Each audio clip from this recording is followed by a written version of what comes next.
Hi, எல்லாருக்கும் வணக்கம். எல்லோரும் எப்படி இருக்கீங்க? நல்லா இருக்கீங்களா?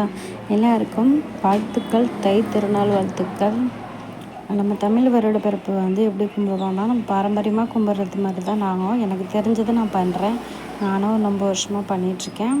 இது பார்த்திங்கன்னா, ஒரு தட்டில் கொஞ்சம் என்கிட்ட இருக்கிற நகை உங்ககிட்ட என்ன இருக்கோ வைங்க. இது வெள்ளி செயின் என் வீட்டுக்காருக்கு வாங்கினது புதுசு. அப்புறம் என்னோடய தோடு வச்சுருக்கேன், வெத்தலை பாக்கு, மஞ்சள், குங்குமம், பூவு, மருதாணி ஒரு துண்டு வச்சுருக்கேன், பணம் வச்சுருக்கேன். இன்னொரு தட்டில் பார்த்திங்கன்னா பழம், முக்கணி எல்லாமே வைக்கணும்னு சொல்லுவாங்கள்ல. வாழைப்பழம், மாம்பழம், பலாப்பழம், அப்புறம் துவரம்பருப்பு வச்சுருக்கேன், உப்பு, அரிசி வச்சுருக்கேன். அப்புறம் நெல்லிக்கனின்றது நம்ம இதில் ஒரு ஸ்பெஷலான ஒரு கனி. 10 ஆப்பிளுக்கு சமம்னு சொல்லுவாங்க. அதனால் நெல்லிக்கனி வச்சுருக்கேன். எனக்கு எலுமிச்சை பழம் கிடைக்கல, அதனால் நான் அதை வைக்கல. உங்கள்கிட்ட இருந்தால் நீங்கள் அதை வச்சுக்கோங்க.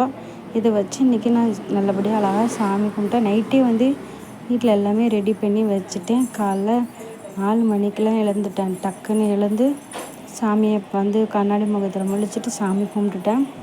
ஏன்னா அது பிரம்ம முகூர்த்தத்தில் பண்ணுறது தான் ரொம்ப விசேஷமானது.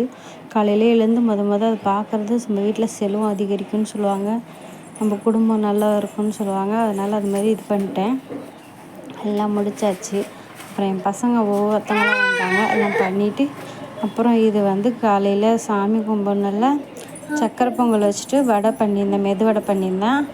பண்ணிட்டு வீட்டில் கும்பல அந்த படையல் எல்லாத்தையும் கீழே எடுத்து வச்சுட்டு நல்லபடியாக படையல் போட்டு தேங்காய் உடைச்சி பூ பழம்லாம் வச்சு சாமி கும்பிட்டு முடிச்சாச்சு.